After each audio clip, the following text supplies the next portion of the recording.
Hari abagabo batsinze intambara zikomeye ariko bagatsindwa intambara y'umutima wabo bwite. Iyi ni inkuru y'umwami ukomeye wabayeho mu isi watakaje amahoro kubera umugore umwe. Nguhaye ikaze, reka twumva ni inkuru y'umwami Dawidi. Umwami Dawidi yari umwe mu bami bakomeye cyane muri Isiraheli. Yari intwari, abaturage bose baramukundaga kandi yari yaratsinze intambara nyinshi.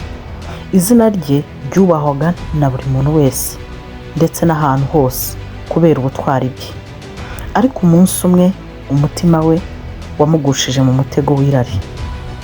Hari nimugoroba, Dawidi yari ari ku ngoro ye. Icyo gihe abasirikare be bari baragiye ku rugamba ariko we yari yarasigaye ibwami. Mu gihe yagendagendaga hejuru y'ingoro ye, yarebaga hasi mu mujyi. Amaso ye yaguye ku mugore mwiza cyane wari wiyuhagira cyangwa se wari urimo wiyuhagira. Uwo mugore yitwaga Batisheba. Ubwiza bwe bwahise bukora ku mutima umwami Dawidi. Hanyuma Dawidi yahamagaye umwe mu bagaragu be aramubaza ati, uriya mugore ninde? Umugaragu we aramusubiza ati, ni Batisheba, umugore wa Uriya, umwe mu basirikare banyu. Ariko nubwo yari azi ko ari umugore w'undi mugabo, Dawidi ntiyahagaritse umutima we ngo awubuze kumugirira irari, ahubwo yahise ategeka ko bamumuzanira ibwami. Batisheba ageze ibwami, hagati aho ngaho hahise havuka umubano mubi. Hashize iminsi mike, Batisheba yohereje ubutumwa bubwira umwami ko atwite. Ibyo byateye Dawidi ubwoba bwinshi kuko yatangiye gutekereza uburyo yahise akora icyo cyaha cyangwa se uburyo yaryamanye n'umugore ufite umugabo. Bimutera impagarara mu mutima we. Atangira kwibaza uko abantu bazatekereza ibyo yakoze. Nibwo yahamagaye Uriya ava ku rugamba, umugabo wa Batisheba. Dawidi yifuzaga ko Uriya ajya iwe kugira ngo abantu bazatekereze ko iyo nda ari iye. Ariko Uriya yari umugabo w'inyangamugayo cyane, yanze kujya iwe kandi bagenzi be bakiri ku rugamba. Yavuze ko atashobora kuryama mu mahoro kandi abandi bari mu ntambara. Ibyo byatumye Dawidi arushaho kugira ubwoba. Aho kwemera amakosa ye, yafashe icyemezo kibi cyane. Yanditse ibaruwa ategeka abakuru b'ingabo gushyiraho Uriya imbere mu rugamba rukomeye, hanyuma bakamusiga wenyine. Byaba byiza akitaba Imana cyangwa se agapfa.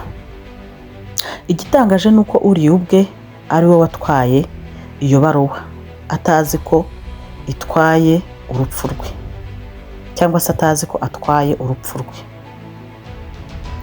Bageze ku rugamba, bamushyizeho. Intambara yari ikomeye cyane. Mu gihe abandi basirikare basubiraga inyuma, Uriya yasigaye wenyine hagati y'abanzi, nuko aricwa. Batisheba yumvise inkuru y'urupfu rw'umugabo we ararira cyane.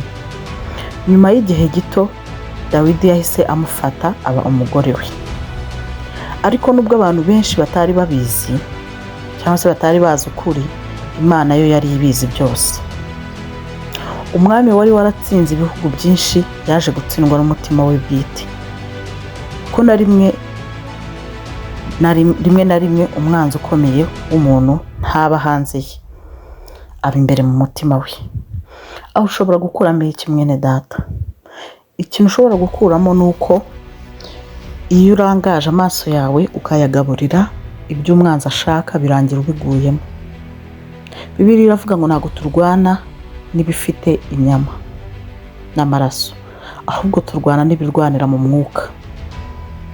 Niba wumva ko waranganyije amaso wifuje ikintu cya mugenzi wawe, ni byiza ko ayo maso yahindukiza hakiri kare utaratangira gukora ibibi.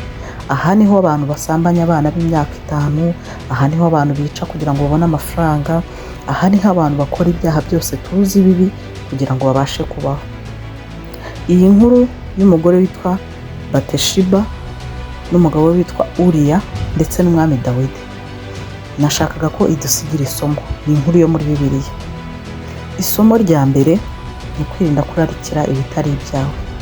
Isomo rya kabiri ni ukumenya neza yuko ikintu wararikiye no kugihemukirira wahemuka kugira ngo kibone.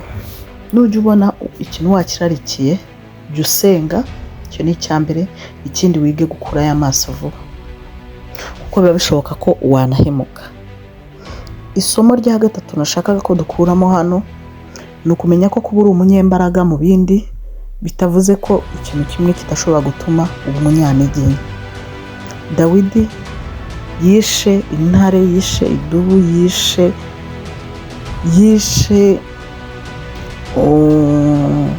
yishe umuntu wari ukomeye cyane, wari warananiye bakuru be ku rugamba, ariko we aramwica.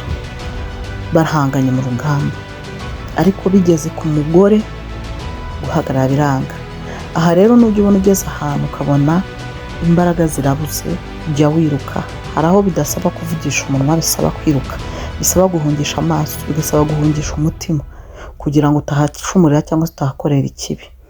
Ntabwo byari bikwiye ko umuntu tuzi nka Dawidi wo muri Bibiliya ashobora gukora ikintu nk'iki ngiki, kandi tuzi ukuntu yasengaga, tuzi ukuntu yubahaga Imana. Nawe rero ibintu byose biba bishobora kukubaho bitewe n'ukuntu wabihaye umwanya.